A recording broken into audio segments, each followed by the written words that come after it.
Olá, pessoal, tudo bem com vocês? Luzemir Barbosa por aqui em mais um ContileCast. E dessa vez a gente está recebendo aqui uma pessoa que é muito especial e tem muita história para contar. É a arquiteta Tatiane Sangalli.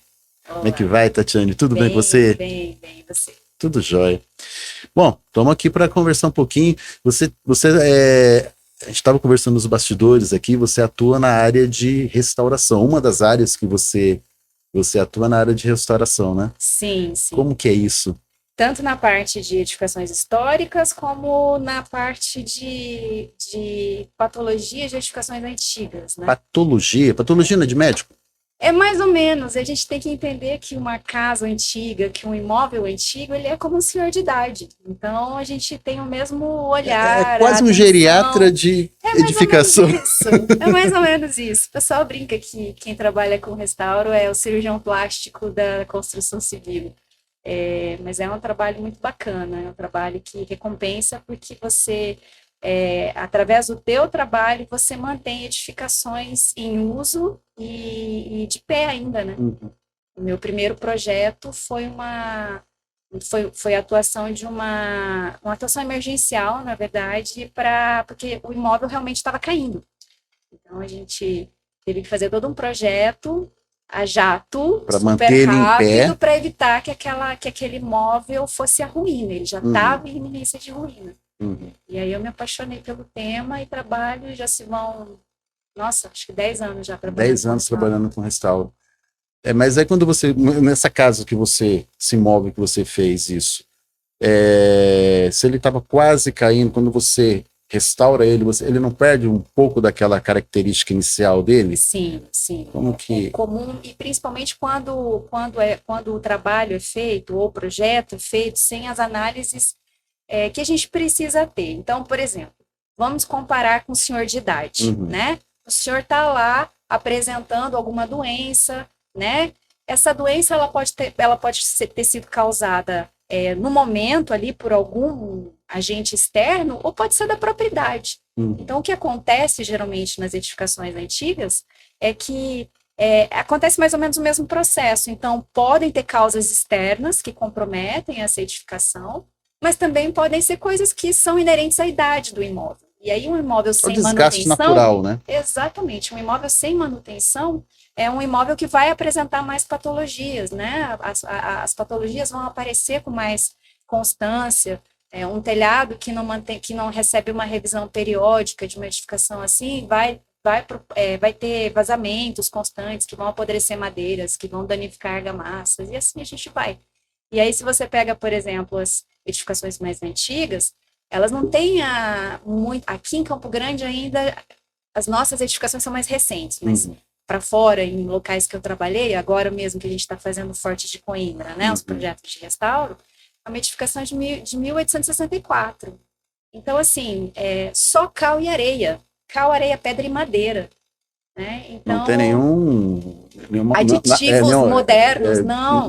Alguma coisa que parece com cimento para poder dar resistência. Então, aí a gente fez todo o mapeamento, porque alguns pedacinhos dele existiam, algumas argamassas que não são... Quando a gente trabalha no restaurante... Fala cimento, você fala argamassa, é a mesma coisa ou não? Reboco, tá. Né? E aí o reboco, ele é importante que ele seja mantido, mas sempre com as mesmas características, porque senão vai dar interação química, e aí a gente entra para a área de química e patologia que estão relacionados, mas é isso. Então é a gente cuidar. O ideal é que a gente não precisasse restaurar, que esses imóveis se mantivessem através de manutenções periódicas. Não é muito o que acontece no país. A gente trabalha não só aqui. Existe um descaso nesse sentido, né? Sim. Porque custa, porque não traz nenhum benefício imediato, né? Sim, descaso no sentido das políticas públicas, a ausência de políticas públicas, muitas vezes a falta de técnicos, de pessoas que entendem da área. Agora isso já está mais disseminado, mas antigamente você ia para alguns lugares, a pessoa nem sabia a diferença de uma argamassa de cal e uma argamassa de reboco. E ela ia fiscalizar uma obra de restauro, quer dizer, as construtoras chegavam, faziam qualquer coisa, então o manter acabava gerando mais problema ainda. Então, agora existe um pouco mais essa política preservacionista, mas mesmo assim é difícil. Os restauros, muitas vezes, dependendo do estágio em que a edificação já chegou, eles são caros, eles são custosos. Então, aí tem o lado público, né? É melhor você destinar aquele valor para fazer o restauro de um imóvel ou usar aquele valor para replicar vários projetos na cidade, enfim. E às vezes coisas que são mais vistas, né? Tem coisa Sim. que o político ele tem interesse de fazer algo que seja visto de maneira imediata para poder anular ali o capital político dele, Exatamente. né? E eu acredito que uma restauração ela é demorada, porque ela não é Sim. rápida, Não, de ela forma demora muito tempo para ser executada e não dá essa visibilidade imediata que eles querem, né? Exatamente isso. Então, é muito comum, e isso é assim, Brasil todo. A gente já trabalhou em muito lugar por aí, e é sempre a mesma condição. E uma outra coisa que eu sempre bato na tecla é a falta ou a menor importância que a gente dá para o registro histórico das coisas na cidade, né? Do país. Então, as coisas se perdem, as informações se perdem. E a gente só consegue lá na frente restaurar alguma coisa se você tem essas informações. Então, no caso, por exemplo, do Forte de Coimbra, chegou tanta história rica para a gente em informação, e isso ajudou tanto. Só que geralmente essas informações foram passadas por pessoas que conviveram, que vivenciaram ali a história do Forte. As pessoas que estavam passaram em alguns momentos, os mais idosos principalmente, eu acho que eles ajudam muito esse processo, né? Com certeza. E a gente não dá muito valor para essas pessoas e para esse conhecimento que eles têm, e para esse conhecimento empírico, e para toda essa questão de paixão mesmo, e de significância, porque geralmente para essas pessoas que participaram em algum momento da vida dessa edificação, aquela edificação é significante demais para essas pessoas, né? Então, não é só o registro, passa a ser uma coisa passional mesmo. Mas a gente tem dentro da área de restauro a teoria de que é importante que as pessoas tenham essa significância, e é importante que as pessoas se apropriem daqueles espaços. Então, não existe um bom restauro, um bom projeto, uma boa obra de restauro sem a comunidade participar. Então, é uma coisa que a gente sempre busca nos trabalhos, que é envolver o pessoal todo, seja o contratante, seja a população que vai usufruir do espaço depois, justamente para a gente tentar fazer isso, porque a partir do momento que a pessoa se sente, que aquele imóvel é significante para ela, e ela se sente pertencente àquele espaço, ela passa a cuidar. E aí a gente muda a chavinha, porque aí as pessoas... Eu tenho um exemplo para contar, que eu acho que assim, é o exemplo mais legal do meu trabalho nesses 10 anos. Eu fui contratada para fazer um projeto de restauro de uma estação ferroviária em Antonina, que é um município 60 quilômetros de Curitiba. Isso foi lá em 2015. Era uma estação de trem desativada, ela não funcionava. E ela fica perto de Paranaguá. Curitiba tem um passeio bem famoso de trem. Deixa eu ver falando Maria Fumaça, é isso? Serra, não lembro se é Serra Verde ou Serra Azul. E é um trajeto que é feito de Curitiba até Morretes. O pessoal vai para Morretes, almoça, tem muitos restaurantes típicos ali, come um barreado e depois volta para Curitiba. É um passeio que dura o dia inteiro. E Antonina, ela está pertinho de Morretes também. E aí, quando eu cheguei para olhar essa edificação, ela não tinha praticamente telhado, a cumieira dela não existia. Então, tudo que a água das chuvas, e lá é muito úmido, entrava inteira. Isso foi degradando o imóvel. E eu vi um potencial danado naquele imóvel. E aí a gente conversava com outro, o que vão fazer? Ninguém sabia o que queria, qual seria o destino daquela estação, no que ela se transformaria, porque o trem não existia. Não passava mais trem lá. Não passava mais trem lá, a linha já estava desativada. Mas tinha linha ali. Tinha linha, mas ela estava desativada.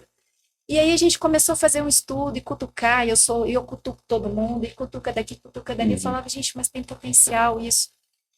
E no final das contas, o IPHAN abarcou a ideia, e a estação foi restaurada. É muito comum a gente fazer projetos de restauro e esses projetos serem engavetados. Essa estação foi restaurada, ficou igualzinho ao que foi projetado. A gente fez um projeto muito flexível, que pudesse receber restaurantes, bares, órgãos De públicos. que idade ela era? 1813. Meu Deus, quase Ela 200 é anos, muito antiga, muito antiga. Ela foi 200 anos. totalmente reformada nos anos 90, se eu não me engano, na época do governo do Jaime Lerner. Uhum. E aí a gente fez o projeto, a estação foi restaurada e o prefeito gostou muito de toda a situação e viu que tinha potencial. E aí, conversando com a concessionária de trens ali da região, eles implementaram a Maria Fumaça, o trem. Ai, meu Deus, eu vou esquecer o nome do trem, não acredito que eu vou esquecer o nome do trem. Trem. Caiçara? Acho que é Trem Caiçara. Trem Caiçara.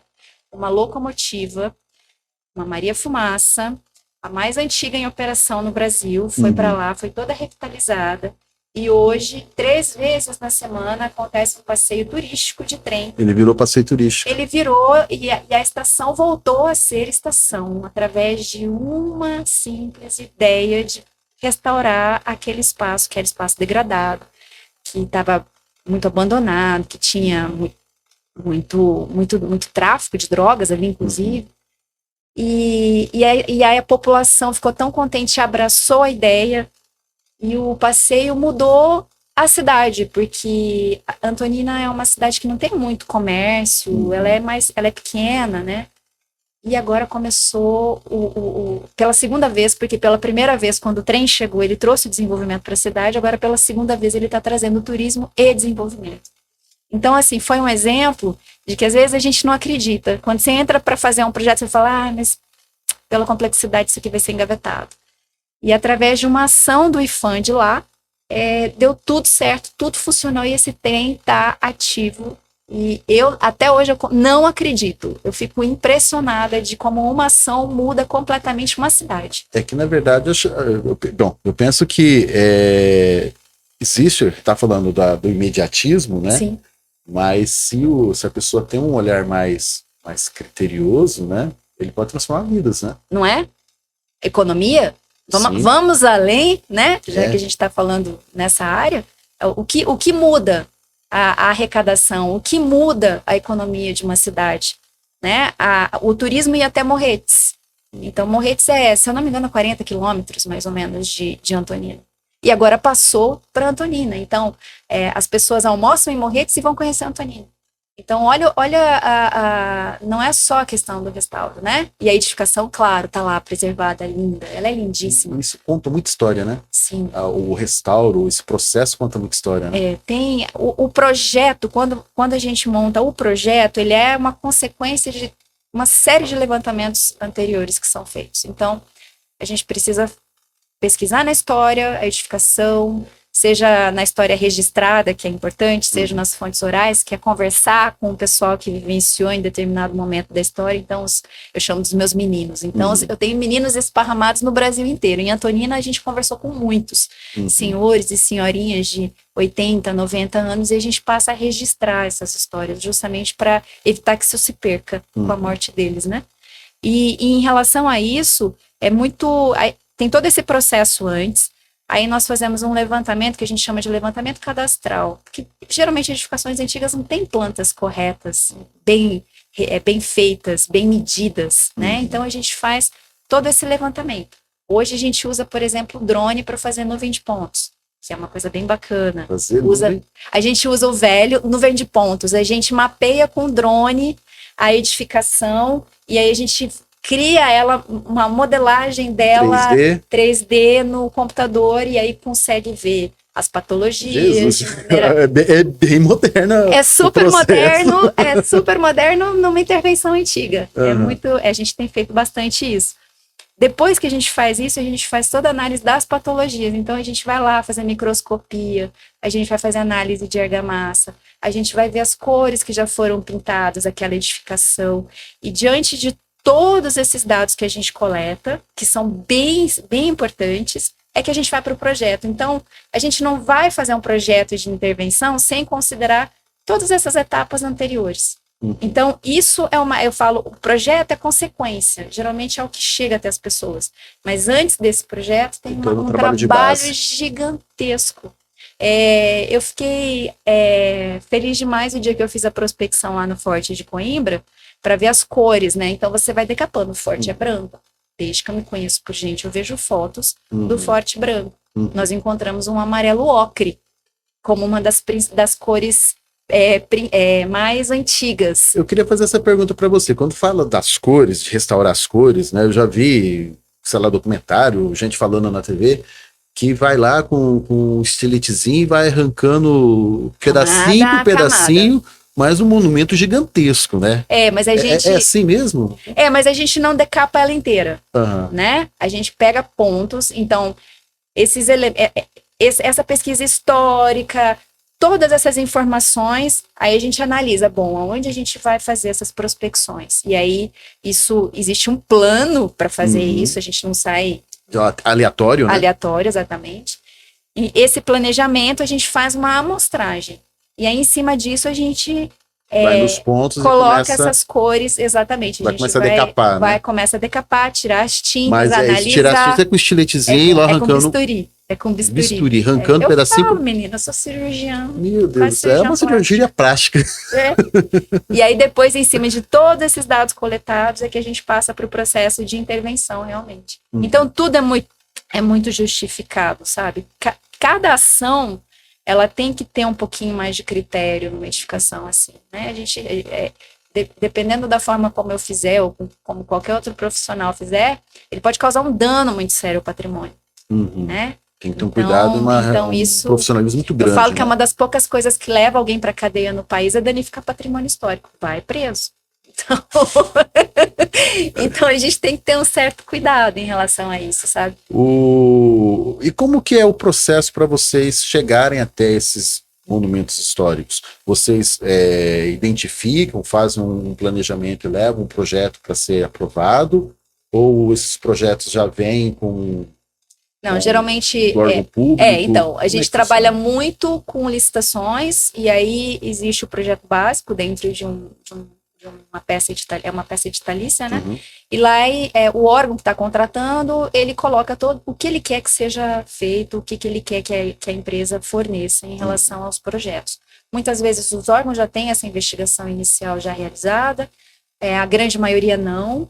E aí, a partir do momento que a gente entra para fazer esses levantamentos, o trabalho é a várias mãos, assim, né? Nunca a gente simplesmente impõe um projeto ou o órgão pede, de alguma maneira, impõe a sua forma de querer que o projeto seja feito. Então, isso tudo sempre é muito discutido. Até porque acho que tem muita questão da visão do profissional, né? Sim, tem do profissional, tem... na verdade, é muito complexo. É diferente de você licitar, um exemplo, para comprar máscaras de proteção, né? Você tem um modelo que você estabelece como padrão. Sim. E vai comprar aquilo, sim, né? Agora, acho que nesse caso, não. No restauro, tem muito mais cada edificação é única, sabe? Não tem como... talvez por isso a complexidade de trabalhar na área. Cada edificação é única, construída numa época, com materiais específicos, essas antigas principalmente com materiais da região, com madeiras da região. Então, você vai formando um arcabouço assim, de conhecimento, porque aí a gente, no caso, vai trabalhando, por exemplo, fora daqui. A gente já trabalhou em Minas, já trabalhou em São Paulo, já trabalhou Paraná, Santa Catarina, uma série de estados, né? E aí você vai conhecendo, olha, madeira da região tal era tal. Você tem que conhecer, porque a hora que você vai propor isso num projeto, uma intervenção, existem alguns critérios técnicos que devem ser respeitados, assim, em relação aos elementos constituintes, né? Os elementos construtivos.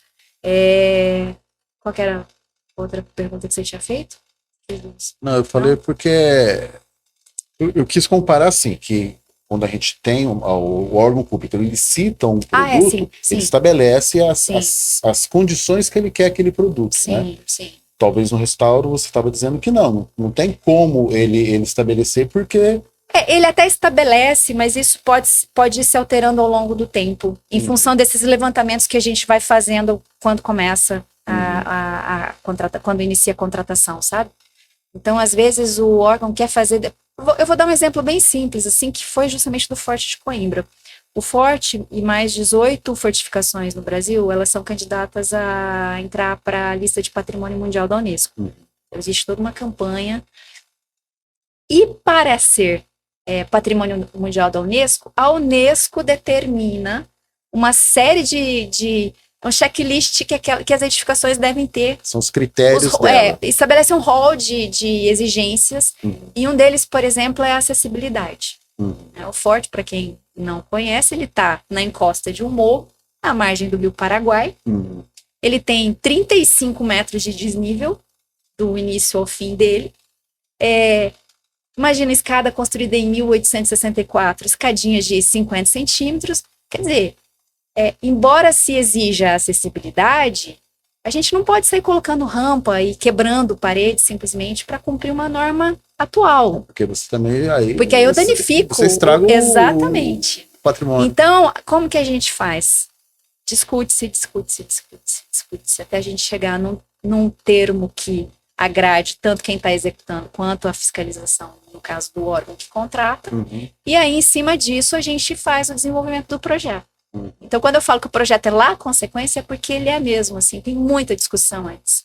E eu acho que essa é a parte mais legal. A parte da discussão. A parte da conversa, da discussão, dos levantamentos, das histórias. Eu me amarro demais nessa parte. Se eu pudesse fazer só isso, faria. Não, mas essa é a parte humana da coisa, né? Exatamente. É contar a história, sentar lá na beira do Rio Paraguai, o pessoal falar o que fazia, o que não fazia, trazer fotos antiquíssimas, sabe? Coisa que, assim, por exemplo, isso não chegou até os órgãos públicos de registro.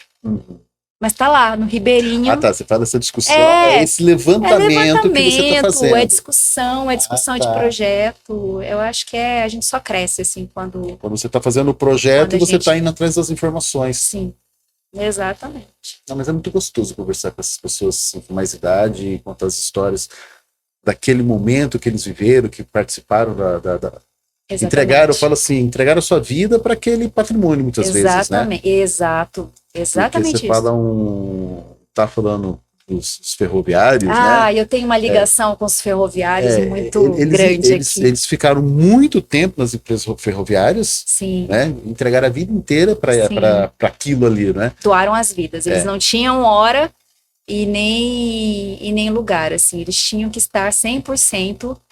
A gente tem relatos de senhores que falavam assim: minha mulher sabia, eu não tinha hora para sair, não tinha hora para chegar, eu não tinha Natal, não tinha Páscoa, não tinha aniversário, eu sempre estava trabalhando. Mas assim, o orgulho que eles têm de ter pertencido à rede ferroviária, que trouxe todo o desenvolvimento aqui para a cidade, foi muito legal de ver. E a minha ligação com eles foi justamente no projeto que eu fiz, que a gente, nesse primeiro passo de pesquisa de uma edificação, a gente eu não consegui nada nos órgãos de registro, nem cartório, nem prefeitura, mas ninguém tinha informação nenhuma do que eu precisava. E aí, no ato de desespero, na época a gente tinha o Facebook, eu coloquei a foto do imóvel e coloquei assim: alguém tem alguma, tipo, pelo amor de Deus, alguém tem uma informação desta casa? E aí, assim, no outro dia, entrou uma pessoa falando assim: minha avó morou aí. Eu lembro uma postagem que você fez nesse sentido. E aí, eu acabei conhecendo o Carlos Iraci Coelho, né? Que é um querido, e o avô dele era fotógrafo da ferrovia. Então eu cheguei até ele com um registro a gente conseguiu tanta coisa, tanta informação. E é o que eu falo, assim, a importância das fontes orais. Geralmente a gente fica só na questão da documentação técnica, da documentação legal, mas ouvir essas pessoas, a riqueza de informações que essas pessoas trazem, porque justamente o que você falou, elas vivenciam aquela história, elas vivenciam aqueles espaços. E geralmente a parte triste de tudo isso é que esses registros não são feitos, né? Então, agora mesmo aqui em Campo Grande... triviais, né? Sim. Fazer parte da vida deles. Eu falo que eu tenho uma dívida de gratidão com eles, assim, com os meninos da ferrovia, porque eles me ajudaram tanto, com tanta informação já. Eu trabalho muito nessa parte de rede ferroviária. E eles me ajudaram tanto que agora a gente está registrando justamente essas histórias para que essas histórias fiquem para a comunidade em geral, do que eles faziam, de como era trabalhar na ferrovia, o que cada um fazia, quais eram as atividades que eles exerciam, quais eram os problemas, os perrengues, a parte boa, né? Eles contam assim com orgulho danado que você chegava numa loja na cidade, nos idos de 45, 50, 60, diz que a tua carteira da ferrovia, o cartão do ferroviário, ele era um cartão de crédito ilimitado nas lojas, porque as lojas vendiam o que você queria, porque sabiam que a profissão era bem remunerada, que a ferrovia pagava, então eles tinham o status de trabalhar. Eles eram importantes, Eles eram importantes. Então, é muito curioso ver como, apesar de ser extremamente cansativo, sacrificante o dia a dia deles, como eles trabalhavam, como eles, até hoje, assim, teve gente que nos nossos registros, quando a gente perguntava o que sentia do fim da ferrovia, que chorou. Você vê, olha quanto tempo já isso aconteceu. Então, é muito legal. Essa parte de registro é uma coisa que eu sempre foco. Eu acho que é importantíssimo. E aí eu vou catando as historinhas e vou guardando. Você vai fazer isso na mídia? O projeto foi contemplado pela Sectur no edital de patrocínio isso aqui cultural aqui de Campo Grande. E aí a gente está fazendo, vai ser feito o livro, né, com todas as histórias, e o audiovisual para funcionar realmente como um registro da história e experiência de cada um dentro da ferrovia, dos que a gente conseguiu encontrar. Então vai ter a história da mulher do ferroviário, da própria ferrovia, das histórias engraçadas, das histórias tristes, das histórias macabras, tem de tudo um pouco, porque olha, esse pessoal tem história para contar. Você lembra alguma da parte de uma história macabra que eles contavam? Tem uma que é macabra, mas ao mesmo tempo é muito engraçada, porque quando a linha férrea ela passava aqui na cidade, o trem passava, acontecia muito de ter acidente, né? Então, muitas vezes, o condutor, o maquinista, ele passava por cima de pessoas, enfim. Era um negócio muito triste. Eles contam, bem no centro da cidade, sim, né? E eles contam que, assim, eles ficavam muito mal durante muito tempo, tinham que ficar fazendo tratamento, porque, queira ou não, apesar da imponência da locomotiva, eles estavam, então o que eles entendiam é que eles estavam conduzindo eles podiam controlar, aquela locomotiva, mas não pode, né? Controlar a locomotiva não para, né? E aí não tem freio. Não, verdade, demora, né? Para acionar, enfim, para parar pelo peso dela. E eles contam que uma vez a locomotiva pegou um carro funerário que estava com um defunto, com um corpo, indo para o velório. E aí, com a batida, esse corpo voou. Então, causou aquela celeuma, aquele choque, né? Nossa, morreu alguém atropelado na ferrovia, mas não. E era o corpo que estava morto. Ele já estava morto. Morreu pela segunda vez. Morreu pela segunda vez. Então, assim, tem história de todo jeito, de luz que aparece, olha, é muito bacana. A gente está fazendo um registro bem completo de todos esses Eles sempre andavam de 2 na máquina ou de 1? Geralmente era o maquinista e o assistente, né? Quando eram as locomotivas a vapor, que eram na madeira, né? O maquinista tinha que conduzir e o auxiliar geralmente ficava jogando a máquina. Mas assim, não era tão separado como hoje as atividades são. Então o maquinista dava uma folga lá e ele ia ajudar, porque era um trabalho extenuante. Você imagina ficar o trajeto todo ali, horas e horas, pegando troncos e botando dentro madeira da fornalha, né? Então, o pessoal que sofria bastante também era o pessoal da linha, que eles chamam, que era de manutenção. Às vezes acontecia algum problema, eles ficavam morando em acampamentos. Então, imagina, no Pantanal, cheio de bicho, né? Você com uma barraquinha, você ia para lá para ficar, sei lá, uma semana, às vezes ficava 15 dias, acabava a comida, acabava tudo. Não tinha tanta informação, não tinha celular, não tinha nada. Né? Então, assim, eles eram realmente aventureiros, era uma coisa desbravadores. Doida. Eram desbravadores. É impressionante o trabalho deles, assim.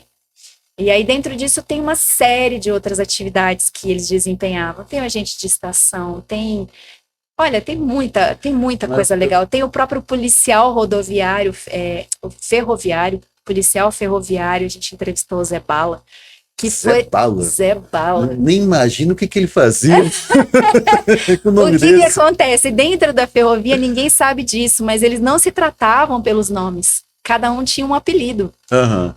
Então, tanto que às vezes falava assim, o Daniel fulano de tal tá vindo. Ninguém sabia quem que era. Agora falava o apelido dele, todo mundo sabia. Aham. E o Zé Bala é porque na primeira, ele passou no concurso, acho que com, sei lá, 6, 8 meses de trabalho, ele correu atrás de uns bandidos que tinham fugido da penitenciária aqui, e ele tomou tiro.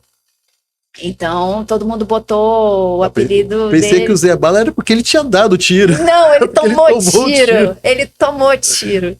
Então, Jesus. então, essa parte é legal. Por exemplo, nem eu que estudo bastante essa questão da ferrovia, eu sabia dessa questão deles. Uhum. De cada um ter um apelido e se tratarem só por apelidos, e os apelidos são muito sacanas. Assim. São muito É criativos. bullying total, né? Hoje Naquela não época poderia podia, né? mais. Naquela época podia, né? Exatamente. Hoje o pessoal vai sofrer de depressão. Hoje não pode. Mas essa parte é bem legal. Eu falo que as histórias são incríveis, assim. E aí você empreende nessa área de Sim. restauração, né? Uhum. Como é que é lá, na hora que você está fazendo... Uma primeira pergunta, assim, nesse sentido. Como é que é na hora que você está fazendo o processo lá, executando a restauração, a obra, né? Porque é um trabalho meticuloso, muitas vezes é um trabalho que exige um pouco de um cuidado maior, né? Sim. E aí, quem que faz esse trabalho? Quem que coloca a mão na massa? A gente trabalha tanto com projeto quanto com obra, né? Por trabalhar mais na esfera pública, se eu faço projeto, eu não posso executar pela lei. E vice-versa. Então, geralmente, a gente executa projeto de outras pessoas. Certo. Né? E aí, então, a gente sempre a tal história do diálogo inicial para ver. Quando a gente entra numa obra, uma coisa que eu faço questão de fazer é fazer a minha análise, independente do projeto que tenha sido feito. Não que eu desmereça o projeto do colega ou do profissional, mas eu gosto de olhar com os meus olhos a edificação e, em cima disso, se eventualmente tiver alguma coisa para propor diferente, sempre é no diálogo. Agora, no canteiro de obras, primeiro, treinamento de qualificação. Hoje a gente não tem, por exemplo, ofícios básicos vamos falar de Campo Grande. Você não tem um artífice que trabalhe com argamassa de cal e areia. Por quê? Porque ninguém usa argamassa de cal e areia. Todo mundo usa argamassa de cimento, né? Então, esses ofícios e desses artesãos, eles estão se perdendo ao longo do tempo. Então, como que a gente vai fazer uma obra de argamassa se não que tem ninguém que precisa sabe de uma mexer com argamassa isso? de cal e areia e você não encontra, aí você treina. Não tem outro jeito, né? Você treina a tua equipe para desenvolver aquele serviço e sempre orienta e sempre está presente. Eu falo que obra de restauro assim, essa história de arquiteto ficar no escritório e passar uma vez por dia não existe. Tem que ser full time, você tem que estar presente o tempo inteiro na edificação. Mas aí você treina essa equipe, você prepara ela para poder atuar nesses diferentes materiais que você encontra no restauro. Sim. Essa equipe aí você consegue manter ela ou você acaba tendo que Depende muito, às vezes substitui, às vezes mobiliza, desmobiliza, depende muito do andamento, né? Porque não existe uma regularidade nessa área. Não é uma coisa constante, né? E se você parar para pensar... não é uma coisa também que você vai fazer vários num lugar só, né? Você faz um aqui, você faz outro em outro estado. Mas obra eu só trabalho aqui. Fazer obra só aqui. Só aqui. A gente só trabalha com obra aqui. Então, projeto, sim, a gente vai para fora. Mas obra a gente só faz aqui. Justamente por ter essa questão do canteiro, né? Do sócio que é engenheiro.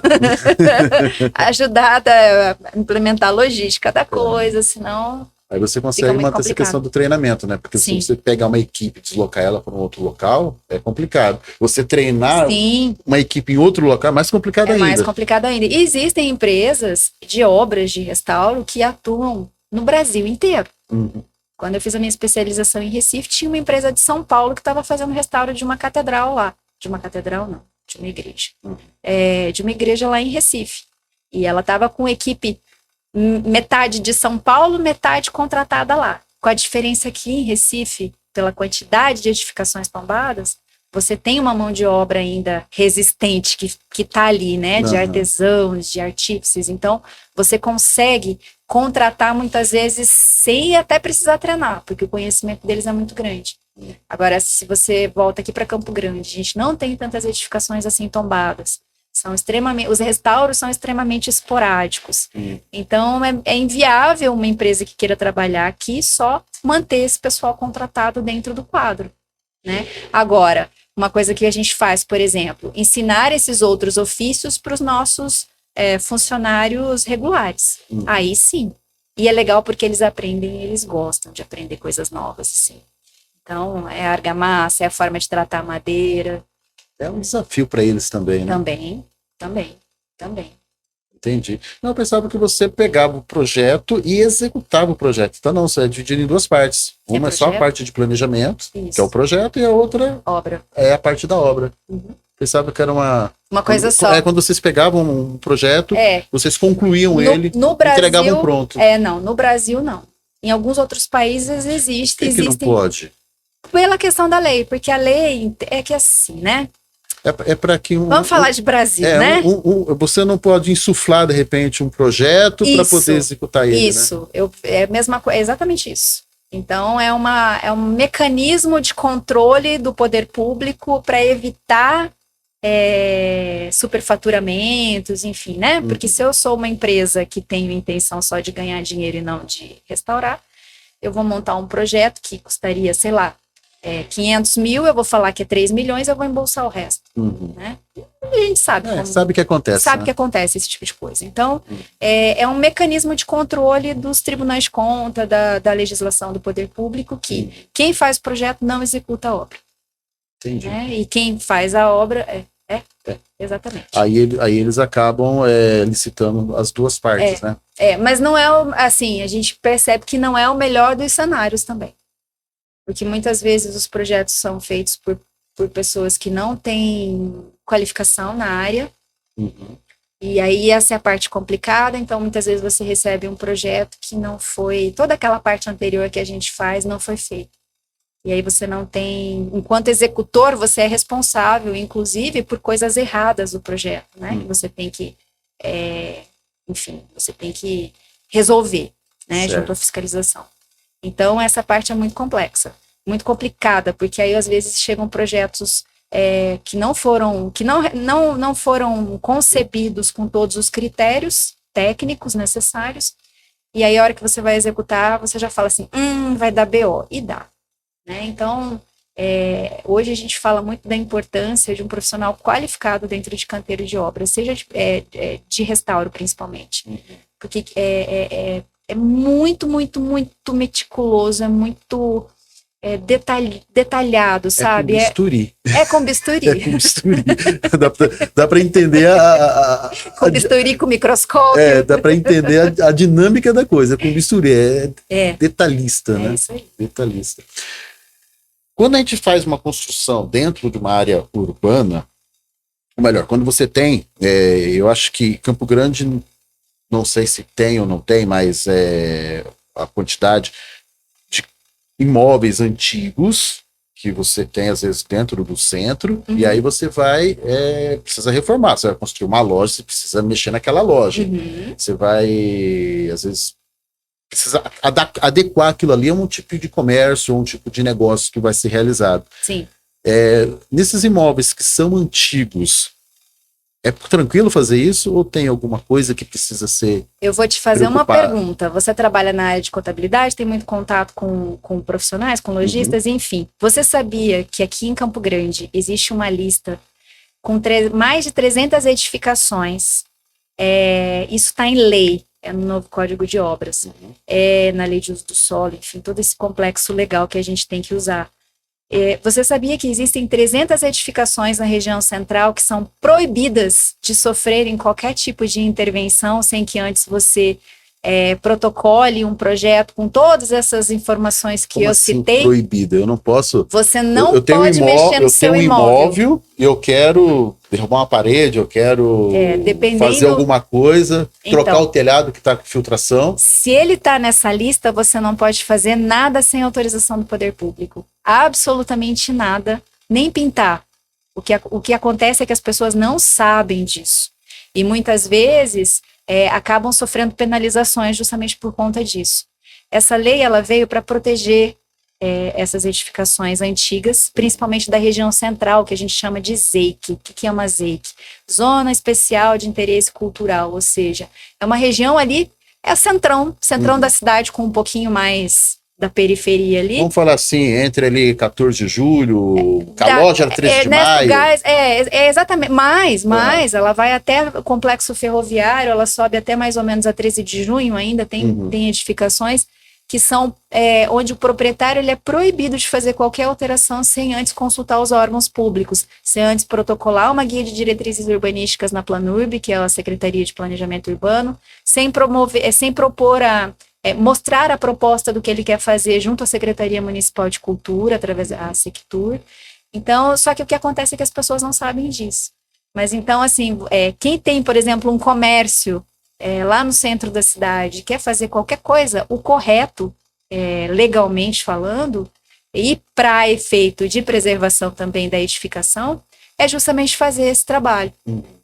Protocolar junto aos órgãos públicos as solicitações necessárias para poder ter essas alterações, autorizações. Tem que protocolar, aguardar e eles autorizarem. Aprovarem. Talvez eles peçam ali ajustes. Sim. Para só depois que tiver autorizado, você poder fazer de acordo com aquilo que foi planejado. Exatamente. Então, assim, eu estava até comentando contigo, não sei se você ficou sabendo, um desses imóveis pertencentes a essa lista, há alguns anos atrás, ele foi demolido. Ele era um imóvel que o município entendia como sendo significativo para a cidade. Ele foi demolido pelos proprietários, e os proprietários agora vão indenizar o município, né, por terem provocado esse dano através de ações de restauração em outros imóveis, porque antigamente se falava que tinha que se reconstruir. Mas a partir do momento que você faz uma reconstrução... Não é mais a mesma coisa. Não é a mesma coisa, né? Uma reconstrução não é um restauro. Né? Restauro é onde você coloca, manter alguma coisa original dentro do... Alguma coisa, na verdade, muita coisa original. A premissa maior do restauro é a menor intervenção possível. Sempre. Você mantém, as estruturas originais. Né? Isso. E aí, quando você se depara com algumas edificações que foram descaracterizadas, aí entram as discussões. A gente volta, não volta... E aí, quando eu te falo que cada caso é um caso, é porque é isso mesmo. A gente não existe um checklist para obras de restauro, para projetos de restauro, receita de bolo, não existe. Isso tem que ser analisado de acordo com cada critério, com cada contratante, com cada imóvel, com cada região, enfim. Mas essa questão aqui do centro, voltando ao assunto, eles estão indenizando em R$300 mil, saiu a reportagem agora semana passada, estão restituindo ao erário, né? Para que sejam feitas ações de restauro em outras edificações e monumentos. Exatamente. Então, assim, é uma lei, antes que alguém reclame, boa para preservação, né? Mas existem algumas coisas ainda que precisam ser discutidas dentro desses sentidos. Eu acredito que sim. É porque às vezes o pessoal já só coloca aquela ponta que eles estão enxergando, né? E o legislador, muitas vezes, ele não conhece, né? Você falou que tem profissionais que às vezes têm dificuldade, talvez por falta de preparo na área, de estudo na área, né? Imagina o legislador que não... Exato. Não tem Imagina um arquiteto contratado lá dentro de um órgão que está contratando um projeto de restauro que nunca viu, não sabe nem o que é. Então, assim... Ele coloca um plano central de penalização, porque aí assusta todo mundo. Sim. Né? E depois, talvez, precisa ser lapidado, né? O problema é que muitas vezes não é lapidado. Não né? Fica, né? O poder público, eu percebo, assim, um esforço, sério mesmo, assim, trabalhando há tanto tempo, eu percebo que eles se esforçam para... Mas é uma coisa que eu falo, assim, a gente, nessa área, a gente já discutiu tanta coisa, agora a gente já está discutindo o destombamento de imóveis. A iniciativa privada aqui, a gente já discute se aquilo ali realmente devia ter sido tombado ou não, e o poder público está ainda discutindo o tombamento, sabe? Então tem uma disparidade. Muito grande. Me leva a uma outra pergunta. quem que é o maior incentivador nesse processo de restauro? O órgão público que contrata e licita, então faz o projeto, faz a execução, ou as empresas privadas, fundações? Quem que é o maior incentivador nesses casos? Ainda, assim, a experiência que eu tenho é que ainda é poder público, né? Mas cada vez mais a gente percebe que as pessoas e as empresas, os PJs da vida, estão querendo encabeçar algumas ações interessantes nesse sentido. É um movimento que vem assim, que eu percebo há uns 5 anos, que começou a aumentar. Gente, até então, até 5 anos atrás, eu nunca tinha feito contrato particular. Hoje a gente já tem pessoas que têm imóveis, ou em área de interesse cultural, ou tombados, que procuram a nossa empresa para restaurar as edificações, para fazer planos de conservação, planos de manutenção, né? Porque você não precisa restaurar se você mantiver aquele imóvel da maneira correta. Então, as pessoas precisam começar a entender que fazer esses planos de conservação são econômicos. É mais barato do que você ter que restaurar. Você imagina o seguinte, você contrata um profissional que vai lá, ele vai lá olhar a argamassa do imóvel, os elementos construtivos, a madeira, e aí ele vai te dar descrito ali o que você tem que fazer, da maneira como você tem que fazer, a cada quanto tempo você tem que olhar isso, a cada quanto tempo você tem que olhar aquilo. Aí sim é receitinha de bolo, né? E aí fica fácil para todo mundo, porque aí o proprietário consegue manter aquele imóvel e não deixar aquele imóvel chegar ao ponto de precisar de um restauro, que geralmente é de maior... o projeto, o tamanho das intervenções é maior. Legal. A sua empresa, ela hoje atua nessa área de restauro e você também faz a parte de execução? Também. Execução de obras em geral, né?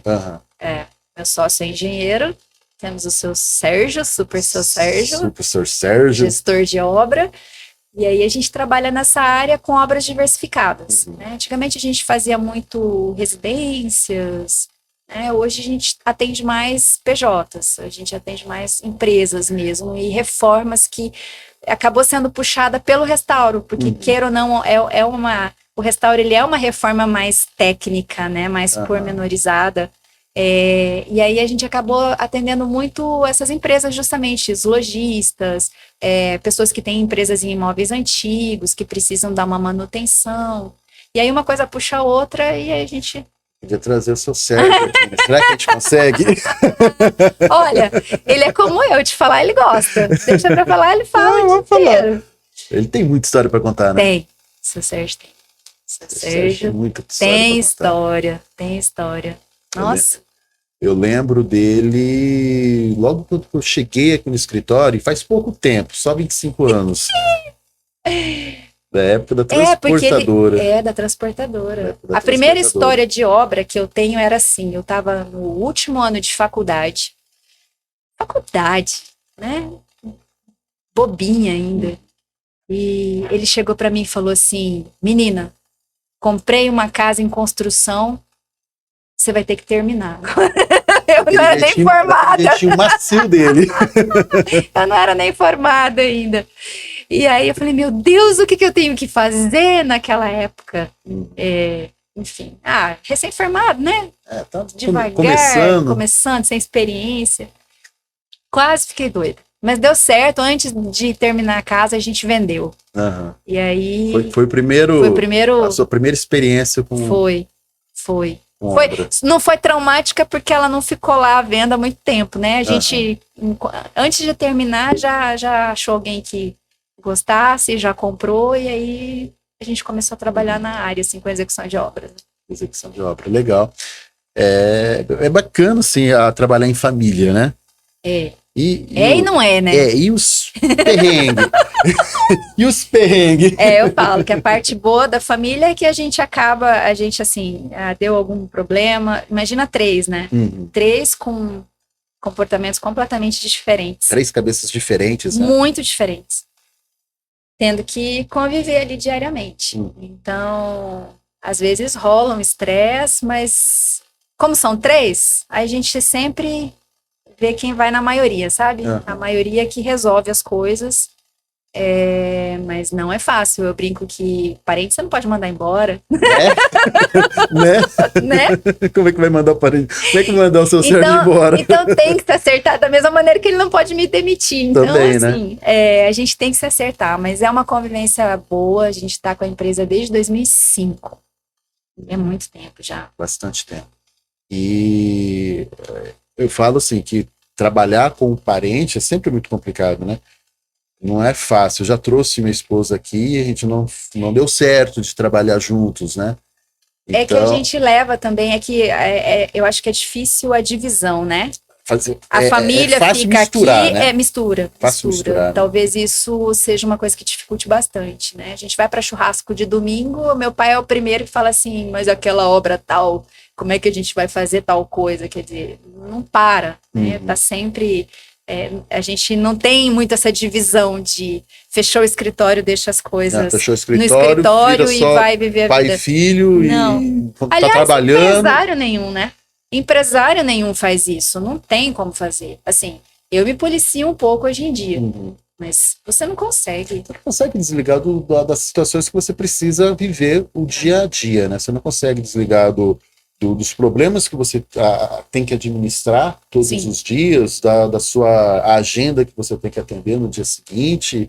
Os perrengues, Os impostos, o balanço, a folha de pagamento que eu tenho que pagar, o balanço que eu tenho que apresentar depois. Exatamente, né? É muita coisa. Eu falo que empresário no Brasil, geralmente, eu pelo menos me sinto muitas vezes assim, sabe aquele cara no circo que fica com os pratinhos, assim, com as varetinhas? Equilibrando, que né? ele fica equilibrando pro pratinho não cair. Um monte de pratinho, daqui a pouco no último dá uma rodada nele pra ele não cair. Eu me sinto um pouco assim enquanto empresária, né? Faculdade geralmente não te ensina a ser empresário. Faculdade te ensina um ofício. E aí você que tem que se virar. Eu estava conversando isso já com algumas pessoas, né, que participaram aqui com a gente no podcast, que isso é importante dentro da faculdade que vai ensinar lá, no caso, a arquitetura, a engenharia, que é o direcionamento da sua área, que vai ensinar a própria contabilidade, que sai pessoas da contabilidade com falta de visão de empreendedorismo, falta de visão de negócios.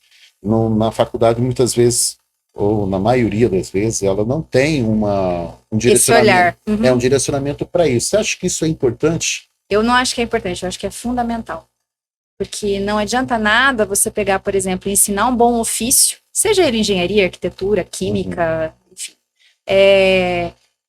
Treinar essa pessoa, para qualificar essa pessoa e jogar ela totalmente despreparada para o mercado de trabalho, achando que um estágio, por exemplo, de faculdade vai resolver, né? Então, assim, por experiência, eu tive bons estágios na minha faculdade. Eu me formei, embora numa boa faculdade, eu me considero hoje, eu me formei uma profissional medíocre. E aí eu tive que ralar, porque eu não tinha ninguém da área na minha família, enfim, eu não sabia como funcionava nada. E aí você acaba perdendo um tempo profissional, eu acho, justamente buscando essa qualificação. Se você pega as universidades da minha área, por exemplo, né? Fora daqui, Europa, Estados Unidos, todas têm cadeiras relacionadas a empreendedorismo, à gestão, à parte de montar empresas, né? Então, eu considero que sim, é uma falha gigantesca no currículo, no programa, né, de ensino das universidades. Assim, são raríssimas as universidades que apontam ou sugerem algo do tipo. A coisa fica muito genérica também. A arquitetura é um ramo muito amplo, então não é só projeto, né? Hoje lá no escritório a gente tem essa parte de projetos, mas eu faço muito mais laudos, por exemplo, de patologias. Eu não projeto tanto assim. Então, pela diversificação da profissão, talvez eu entendo que talvez seja difícil para a faculdade. Mas, assim, é importante começar. Brasileiro não sabe planejar, brasileiro não sabe trabalhar com projeções, né, de fazer estudos em cima de planejamento profissional. Eu acho que é uma falha bem grande, assim. Isso precisaria mudar mesmo. Teria que ter alguma coisa nesse sentido para poder essas pessoas saírem com mais preparo para o mundo de empreendedorismo. Tem uma pesquisa do Sebrae que fala que, assim, existe o empreendedor por vocação e o empreendedor por necessidade, né? Por vocação é o cara que realmente tem dom para aquilo, enfim, e por necessidade aí você engloba uma série de pessoas. É o cara que foi demitido e que vai ter que vender alguma coisa, vai ter que se virar, né? Como sempre.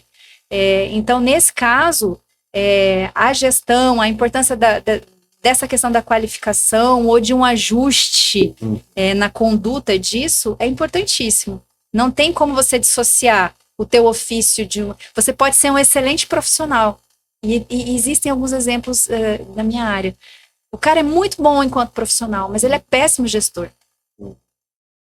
Então, você tem que qualificar essa pessoa, porque você está desperdiçando, muitas vezes, um talento, porque o cara começa a fazer trabalhos, e de repente, ele começa a não ser... a ter muito problema, né? Às vezes ele perde o interesse por conta da remuneração. Ele começa a trabalhar, às vezes ganha até muito dinheiro, mas por não ter um cuidado ali com a parte de empresa, ele acaba não vendo esse dinheiro. Não vê, não aproveita. Não tem planejamento, gasta nos materiais, gasta em coisas que não precisa. Exato. Né? E qual que você acha que é o papel da contabilidade para poder ajudar essas pessoas? Olha... Diga, ai meu Deus. Não, é muito importante, Você sabe que eu nunca dei tanta importância para essa questão dos números, né? Eu sou muito passional naquilo que eu faço e tal, então para mim, assim, eu nunca me preocupei muito com dinheiro. Hoje eu vejo a importância da contabilidade, principalmente porque eu acho que ela é uma ferramenta imprescindível justamente para você planejar. A gente falou tanto de planejamento e de gestão. Sem uma contabilidade bem feita, você não consegue saber para onde... Eu falo, qualquer caminho é caminho para quem não sabe onde vai. É mais ou menos isso. Se você não tem uma contabilidade estruturada, você não consegue nem planejar os seus próximos passos, né? A gente fala assim, aquilo que a gente não consegue quantificar, a gente não consegue medir. Exato. Se você não mede, qualquer caminho é caminho. Exato, qualquer caminho é caminho, exatamente. Então é fundamental. Hoje, aliás, estou com uma lista de coisas aqui. Não, vamos conversar. A gente vai conversar. Ela tem uma listinha de quantas? 350 mil coisas. É mais ou menos isso. A gente vai conversar logo após a gente encerrar aqui. Mas eu acho assim, eu vejo que esse é o planejamento, ele é importante. E você tem que dar uma sequência nesse planejamento com a execução, né? É o processo de restauro, né? Exato. Você vai lá, faz todo o projeto, Sim. né? É o planejamento, de como tem que ser feito, tudo que precisa... E põe a mão na massa. Naquilo ali, e depois pôr a mão na massa, né? E aí são dois aspectos. Você tem uma contabilidade que lhe dá suporte para essas informações, mas principalmente você ter o cuidado de ter essas informações. Sim, né? Exatamente. E a nossa área é tão complexa, né? Assim, a parte tributária, é tudo muito complexo. É a execução da obra, é o projeto, é a mão de obra, Nossa, é muita coisa para você pegar o ritmo. E aí essa pessoa que, você comentou, esse bom profissional, Sim. né? Que ele é muito bom profissional para fazer o trabalho dele. O ofício. Desempenhar o ofício. Desempenhar o ofício. Aí tem essa outra parte que ele não se interessa também, porque é chato. Sim. Porque é complexo, Sim. porque é diário, né? Você Sim. tem que manter as suas informações de maneira diária. Você tem que fazer o seu fluxo de caixa todos os dias. Você tem que ali cuidar para poder emitir as notas fiscais corretamente, né? Lógico, muitas vezes a prestação de serviço não é todos os dias. Sim. Mas quando acontece, você tem que ter esse cuidado. Sim. Você tem que ter o cuidado ali de olhar a sua conta bancária e relacionar todas aquelas despesas. Para quê? Para que você possa medir. Se você não consegue relacionar e gerar essa informação, você não consegue medir para onde está indo a sua empresa. Será que é por isso que as empresas... será que isso está relacionado? Agora eu vou te interessar. Vamos lá. Será que isso, o número de empresas que fecham no Brasil, que é absurdo, né? A quantidade de empresas que fecham, principalmente acho que até os 7 anos, enfim. Será que tá relacionado a isso? O Sebrae, eles têm lá as medições dele, né? X empresas fecham até. Eu não gosto de falar esses números, porque esses números são muito... A forma como eles são levantados também tem que ser considerado. Eles são muito agressivos, eu acho, né? Tantas empresas, quer dizer, então, que eu estou naquele patamar lá de 50%. Você sabe que eu já tinha acesso a essa pesquisa e com a empresa montada, eu falava assim, nossa, depois que eu passar de 7 anos, tá bom. Sabe? Porque eu tinha aquela. Meta, 7 anos vai quebrar. Se for ruim, vai quebrar. Se passou 7 anos, eu não quebro nunca mais. Eu ficava contando para chegar a 7 anos. Falava assim, nossa, será? Ai, meu Deus. Aí o dia que fez 7 anos, eu até comemorei lá na empresa. Falei, a gente não quebra mais. Né? E não é bem assim. Não é bem assim. Não é bem assim. Então, assim, eles têm uma medição lá para 2 anos, uma medição para 5 anos, uma medição para 7 anos, uma medição para 10 anos. Mas eu acho assim, que todas as empresas, elas precisam ter um direcionamento. Muitas vezes o sócio, eles começam uma empresa, principalmente aquelas pessoas que não têm preparo nenhum, não é? Preparo no sentido de empreendedorismo, né? Empreendedor por necessidade. Empreendedor. Nem sempre, né? Nem sempre por necessidade, mas aquelas pessoas que são muito boas naquilo que elas se propõem a fazer, né? Excelentes arquitetos, excelentes engenheiros, excelentes vendedores, né? O tiozinho que vende a pipoquinha na frente da escola. São muito bons naquilo que eles fazem. Mas aí, eles não medem aquilo que eles estão fazendo. Eles não têm um controle de entrada e saída de recurso, eles não sabem para onde estão indo os recursos, eles não fazem uma reserva de emergência. Toda empresa precisa. E não é que é fácil, mas é possível, todo tipo de empresa, fazer uma reserva, mas precisa de planejamento e execução. Exato. Então essas pessoas, elas não têm esses cuidados. E aí, com o tempo, sempre a gota que transborda o copo, né? Você vai, uma gotinha a mais, uma gotinha a mais, uma gotinha a mais, daqui um pouco a empresa ela já está inviável porque já está devendo para o banco, já está devendo para o agiota. A pessoa não teve essa visão do que estava, da realidade da empresa. Por caminho que ela estava indo. Quando não se conhece, qualquer caminho é caminho. Sim. Ela não teve visão para o caminho que a empresa dela estava indo. Simplesmente foi, né? Então, aí a vaca foi pro brejo, né? Eu acho que o brasileiro também tem muito isso, né? De não saber a hora de parar, porque às vezes a gente usa o fato das empresas, claro, quem quer montar uma empresa geralmente faz a projeção do filho trabalhar, do neto, né? É bonito dessas histórias de empresas que atravessam gerações, mas hoje em dia, com os tipos de empresas, com os ramos diferentes, com as novas atividades, novas tecnologias, né? Tem empresas que nascem para ter hora para acabar. E é uma coisa difícil de você entender, né? Você montar uma coisa sabendo que ela vai durar um determinado tempo e que depois... Então, assim, saber a hora de parar também é importante. E com o planejamento, eu acho que também... Não que eu estou fazendo discurso aqui para ninguém, para as pessoas pararem, enfim, as empresas e tal, mas eu digo assim, é importante ter esse direcionamento justamente em função do nicho que você tá também. Para saber se é hora de parar ou não. Né? Porque geralmente quando para já tá endividado. Ou se é hora de você acelerar. Sim. Né? Porque de repente você pode perder o trem.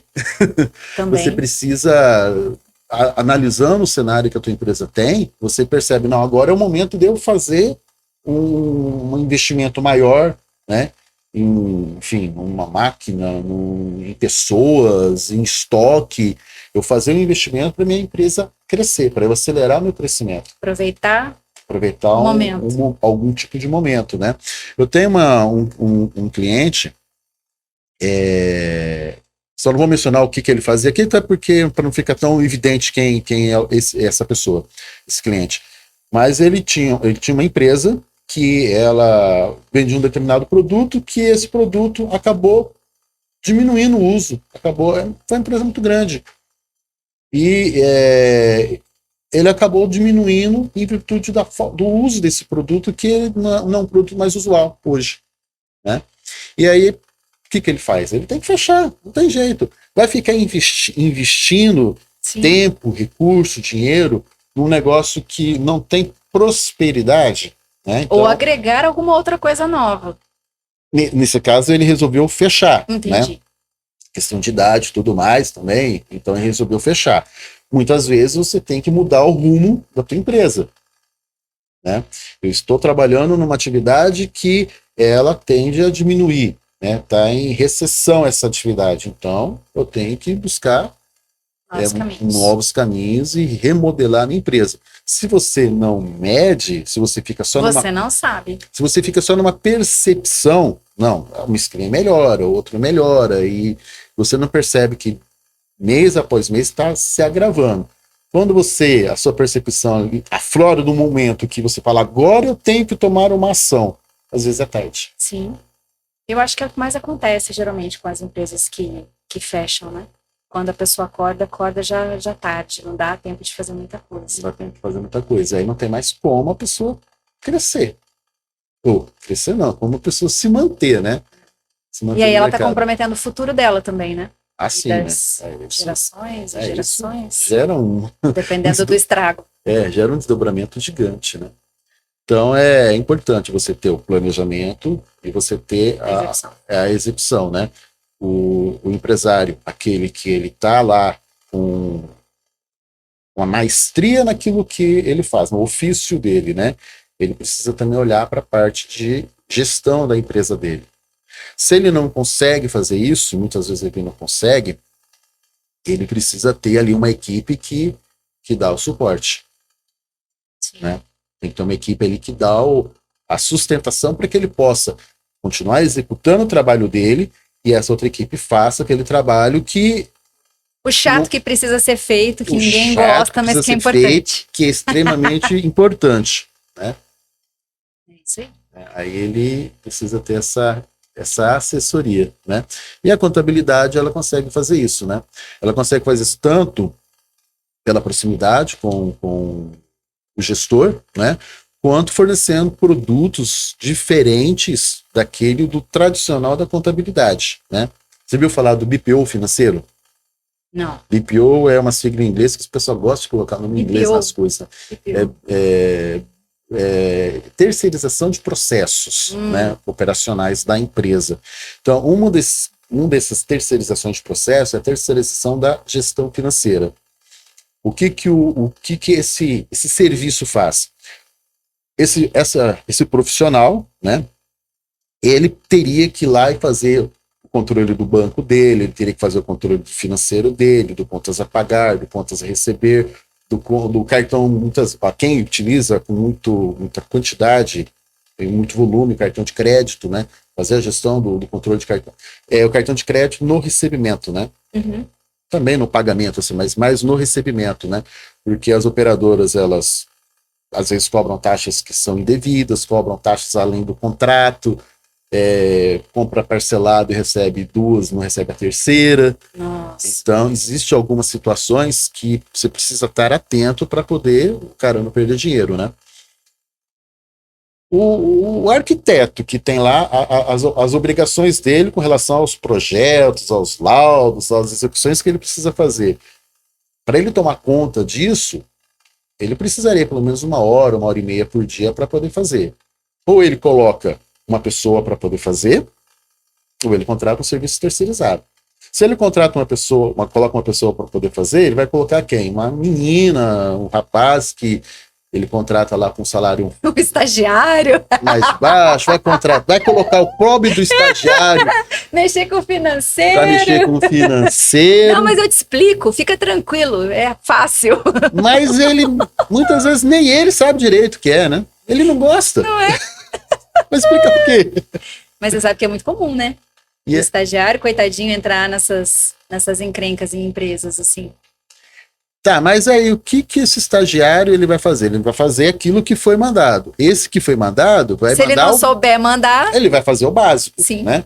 O estagiário fez 2, 3 vezes certo, ele já nem olha mais para aquilo. É isso que eu ia falar. E quem vai conferir o serviço do estagiário? Né? Nem olha mais para aquilo. Então aquilo lá já ficou certo. É uma atualização constante, não tem jeito. Então essa prestação de serviço terceirizada, né? Olha eu fazendo meu jabá aqui. Essa terceirização de serviço... Vamos conversar a respeito. Vamos conversar a respeito. Essa prestação de serviço terceirizada, ela tende a trazer para esse empreendedor, uma tranquilidade que aquilo está sendo executado de uma maneira correta, está sendo executado de uma forma que presta informação adequada, que ele tenha as informações no momento certo e principalmente continuamente. Não é um serviço que vai fazer, né? Porque se o estagiário esquecer de fazer, ele fez 3 vezes certo, beleza, ele não vai errar mais, né? Ele esqueceu uma vez, ele não vai lembrar mais. Esquece. Aí vai lembrar 2, 3, 4 meses depois que não está fazendo, ou está fazendo pela metade. Né? Isso é um desafio sempre dentro de empresa, né? Isso é um desafio, equilibrar os pratinhos, né? Muitas vezes os empresários, principalmente os pequenos empresários, eles fazem tudo ao mesmo tempo achando que é a solução. Né? É o cara que mexe com o financeiro, que mexe com o marketing, que mexe com o próprio ofício e vai desempenhando as coisas, é a tal história, vai fazendo do jeito que dá. Né? E a gente sabe que isso acaba complicando um pouco. Tem as coisas que o pessoal fala, né? É melhor feito do que perfeito. Mas nem sempre é, né? Concordo. Nem sempre é, porque às vezes você faz assim de uma maneira tão precária, né? Que era melhor não ter feito. Exatamente, concordo. Então, precisa... Nós vamos conversar a respeito. Vamos conversar a respeito. Tatiana, acho que... Deu, né? Falamos Falamos bastante, né? Foi um prazer receber você aqui no nosso podcast. Tá? Agradeço de falar, a oportunidade de falar o que me move nessa vida, que é trabalhar com restauro. É bacana. E um assunto interessante, eu acho que muita gente vai se identificar, né? Com esse assunto. Porque... a gente vai abrir vaga de estágio, hein? Fala mais, a gente faz um corte e coloca sua vaga de estágio. Vamos abrir vagas para estágio. Se você quer trabalhar na área de restauro, vamos abrir vaga. Show de bola, vamos colocar isso também. Muito prazer em receber você aqui. Fiquei feliz de você ter atendido o nosso convite. Eu não gosto muito dessa parte, não, de aparecer, mas vocês já são de casa, né? Show de bola. E, pessoal, muito obrigado aí pela companhia de vocês. Não esqueça de compartilhar, deixar um comentário aí pra gente. E até o próximo ContileCast.